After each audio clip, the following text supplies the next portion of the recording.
Welcome to Usama City. So, mo ni siya guys ang continuation sa akong last video sa akong pag-joyride sa Oroqueta City.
Aray ko.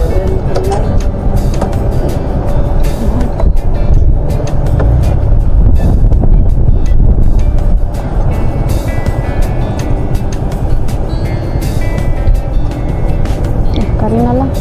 Wala ka tayo dito. Minta ko.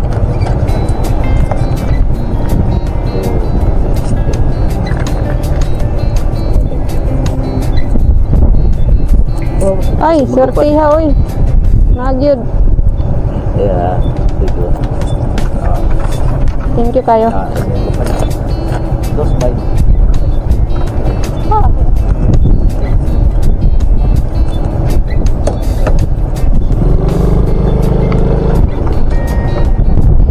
Thank you. Pila-pila kita ni Ron. Maunang ni pila-pila. Maluyan ako kay wala pa'y masilungan.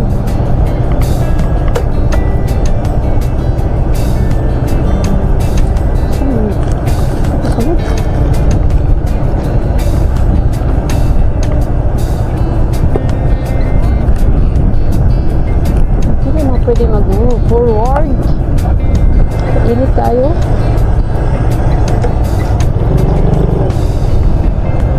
Thank you.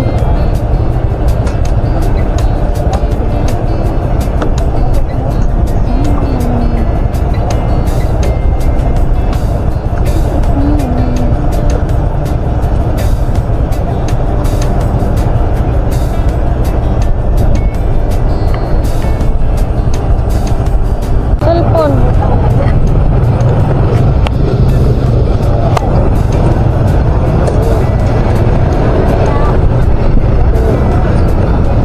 Sabi ni ate, salamat ya or thank you ya. So, ano pagkamalan tuloy na lalaki. Dito sa pagsakay ko ng bars kasi guys, wala akong kasabayang driver na babae.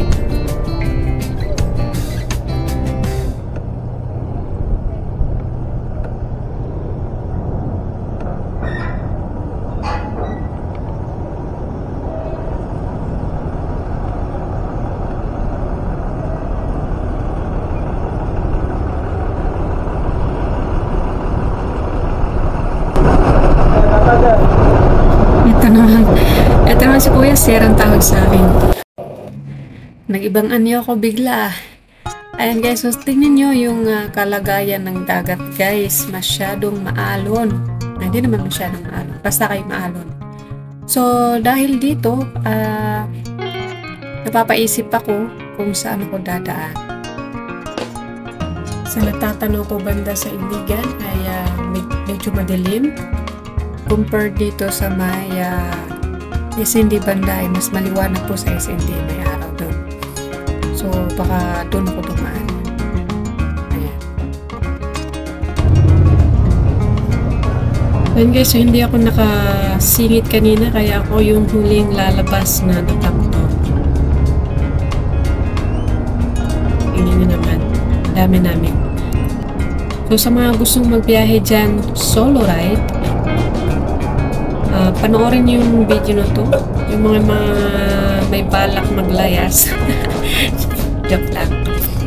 Yung mga may balak, may experience mag-solo ride. Ayan. So, dito kayo tumambay sa channel ko, guys.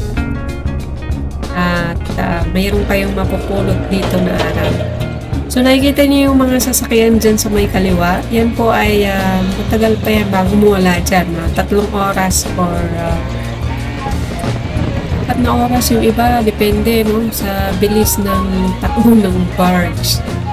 Ayan, so mahaba pa minsan yung pila dyan hanggang doon na sa highway.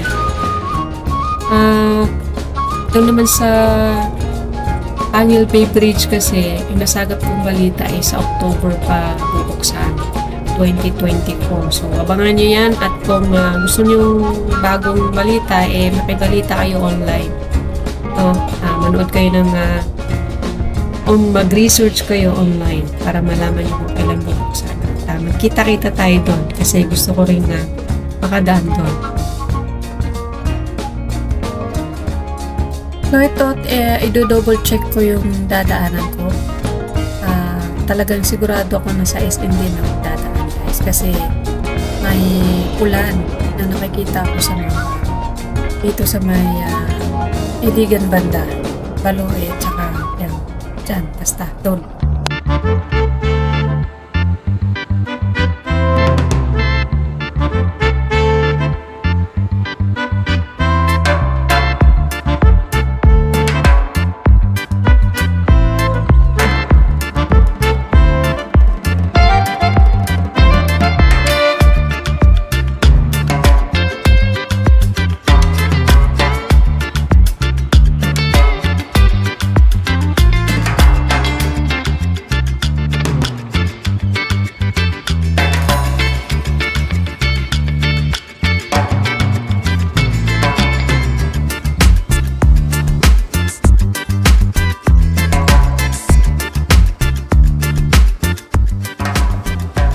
Bali guys, ang sadya ko sa Oroqueta ay hindi gala, kaya hindi ako nakapag-explore sa sikat ng tourist spot ng Misamis. Dahil nga sa limited lang ang time ko at worried ako sa ulan.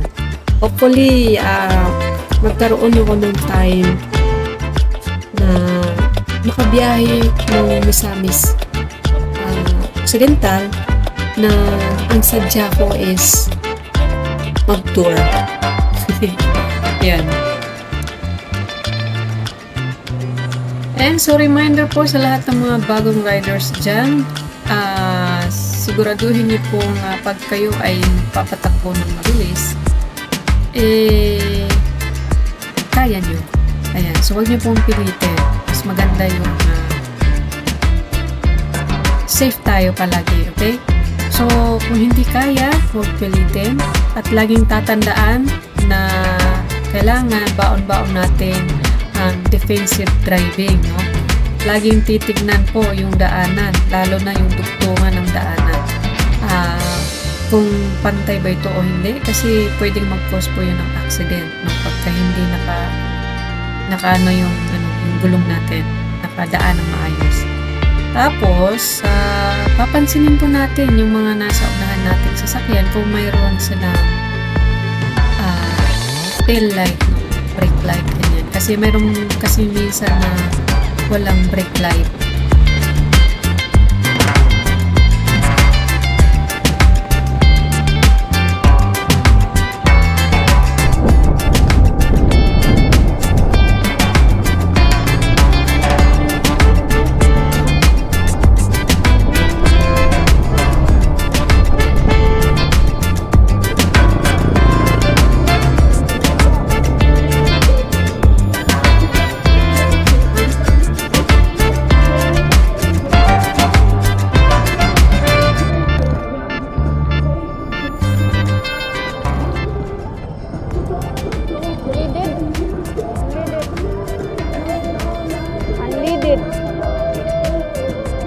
Tanong sa Nore.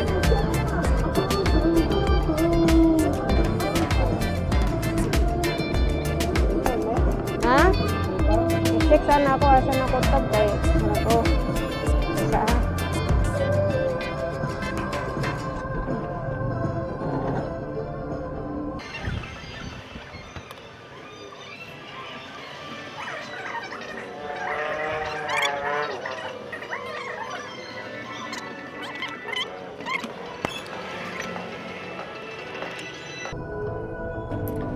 Bali, sabi ng iba guys, pagka yung gas is full tank, naka full tank ka, mas matipid siya, no? Kaya every time na bumaba yung level ng gas ko, pag tinitingnan ko sa panel, pag nasa gitna or below doon, is nagpapagas na ako. Ayan, so actually may laman pa yan. So nagpagas ako ng 100 pesos para ma-full tank siya. So mayroon pong level, no? Yung tamang level ng gas. So ito po i-share ko sa inyo. Yan, so sana makatulong ito sa mga bumili ng second hand na walang manual. So yan po yung tamang pagpapagas, no? Hindi po yung niyuyug-yug yung motor hanggang sa mapunong-puno or umapaw, no? Hanggang doon sa halos naka-level na siya sa takip. So, kailangan itigil nyo na, no? Yung mga nasanay na ganon, niyuyug-yug yung motor. Itigil nyo na po yung ganong sistema nyo. And guys, so ayon sa aking map, ay malapit na ako sa Kapatagan. Ayan, so dahil umiwas nga ako sa ulan, dito ko dadaan sa SND, no? Sultan Naga Dimaporo. At, samahan niyo pa rin ako. Kasi marami tayong matutulog dito. Lalo na sa mga baguhang riders, solo riders, hindi po ako bihasang rider ng Mindanao, no? Hindi ko po kabisado. Kasi ako po ay mas matagal na nanirahan sa Maynila. Bali, nagbabase lang po ako sa Google Map. Ayan, so siyang tumutulong sa akin para matunto ng daan. So, yun ang dapat niyong matutunan, guys. Matutong mangalikot ng cellphone.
Guys, ako'y tumabi na naman para i-check yung tamang likuan na papunta sa SND.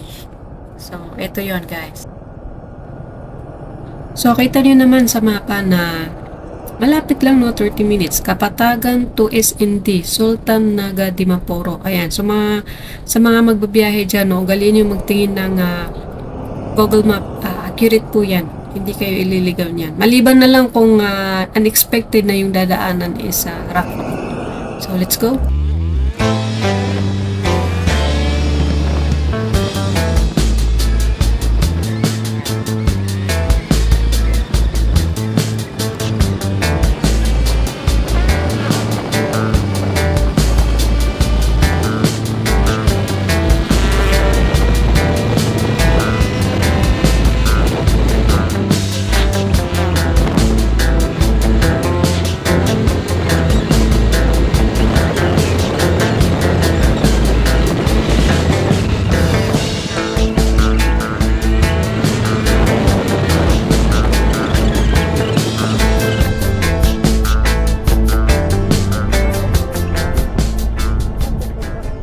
Ayan guys, so nakikita niyo ba yung sasakyan na lumiko sa kaliwa? So dyan ako dapat dadaan. Imagine, 30 minutes yung layo niya dyan. So, kahit ilang beses pa akong nag-check ng map, tingnan nyo naman, pagka tinrider ka ng concentration mo, lapas ka talaga.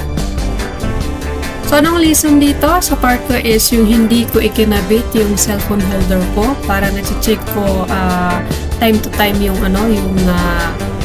lilikuan ko. So, hindi ko kinabit. So, sa inyo, sana may natutunan kayo, no? At baka napasarap lang din ako sa pag-drive. Since the first time ko magawi dito banda sa may Tubod, Lala, then Kapatagan. At first time ko din sanang dadaan ng Dogostone, Botadondrot. At maganda yung doon, yung view according dun sa research ko sa map. Sayang lang, siguro mayroon talaga ako na babalikan.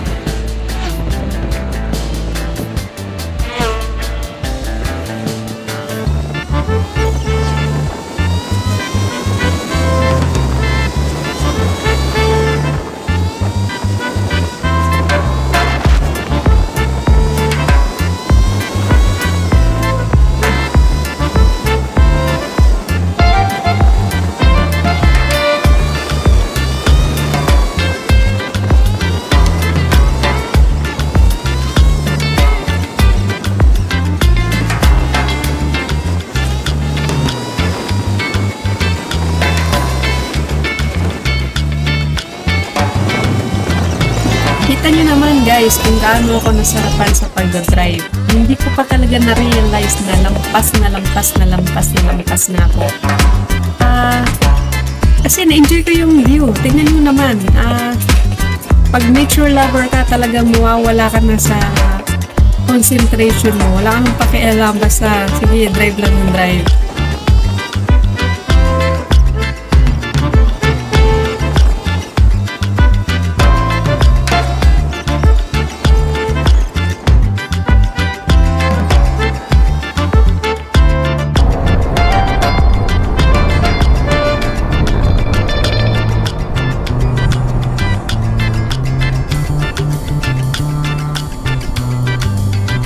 Yan, so kita nyo naman guys na narating ko yung Zamboanga na wala sa oras. Pero ako talaga mag-drive ng Zamboanga. Kaso lang hindi ito yung tamang pagkakataon. Hapon na to eh. Pag ano ko na dito is pakikipaghabulan ako sa oras dahil abutin ako ng dilim sa daan.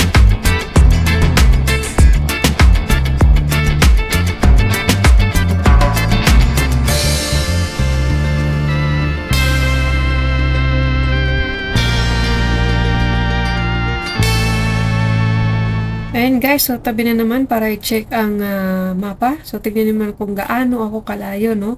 So from Aurora, babaybayan ko na, no? Pababa hanggang sa Tukuran na municipality ng Tukuran.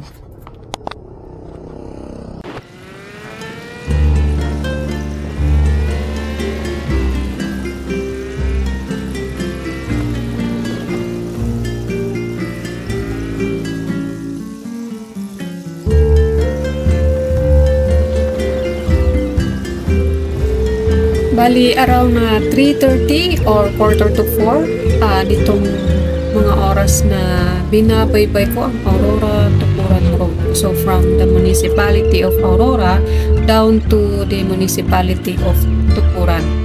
Ayan. So, wala naman akong ang worried ko lang talaga dito sa mga oras na ako'y nagbabaybay is yung oras na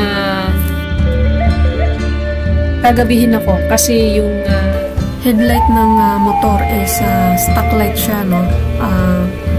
Halogen. So, pagka may kasabayan siyang ilaw, lalo na yung mga nakakasalubong, hindi siya ganun kalinaw. Pero pagka sobrang dilim ng paligid, dun siya malinaw. Kaya ayoko as much as possible talaga nagbabiyahe ng gabi. Kaya, yun lang yung worried ko. Pero kaya ko namang magbiyahe pa rin ng gabi. As long as dito sa biyahe ko, ang importante sa akin, hindi siya as in yung gabing-gabi. Lalo na dadaanan ko, alam ko na mapuno, walang masyadong tao or bahay. Yeah. So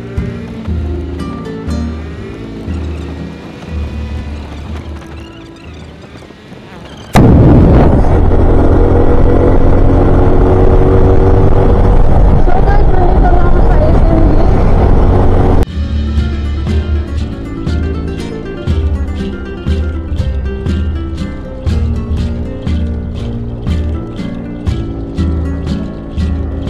Again, sa mga baguhang rider, wag po kayong magpapatakbo ng mabilis kung hindi niyo po kaya.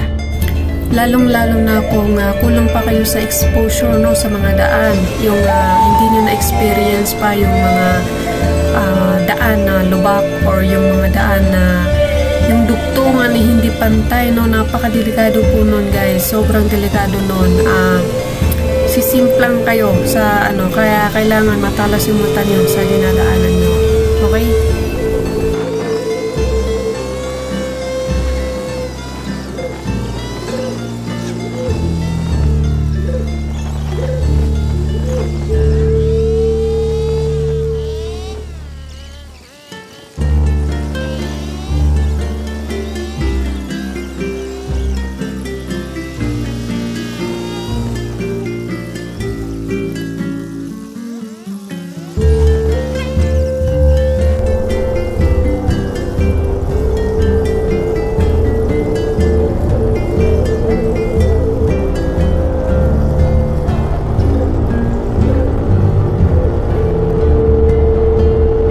Guys, sino ba namang rider ang hindi makakaramdam ng pagod?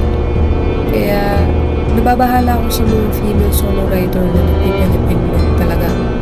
So naisip ko na buksan ng pintuan ng bahay para sa kanila. Diba? Yes, you heard me right. Yan kung may willing na magstay sa bahay na 1 day, 2 day, 3 days, basta lang makapagpahinga sila ng sapat. Siyempre, libre yun. Yung tulog pahinga. So, kung may kakilala kayo na mag-Philippine loop na female, balitaan niyo. Mag-comment lang po kayo sa akin. Okay?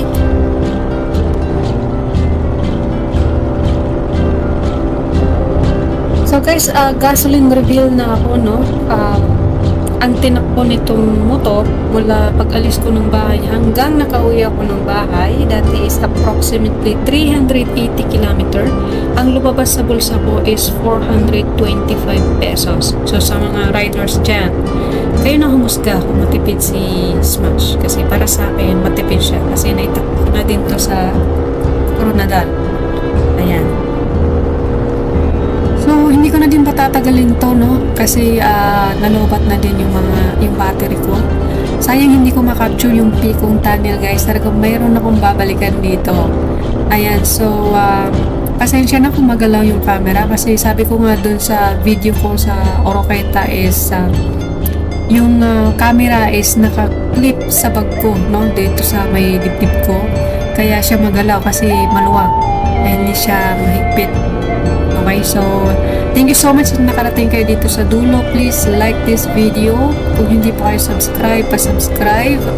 Click the notification bell para updated kayo sa mga latest uploads ko. Ayan, so thank you so much again. Kung mayroong interesadong matulog sa bahay, magpahinga na Philippine looper na female rider is bukas po ang bahay para sa inyo.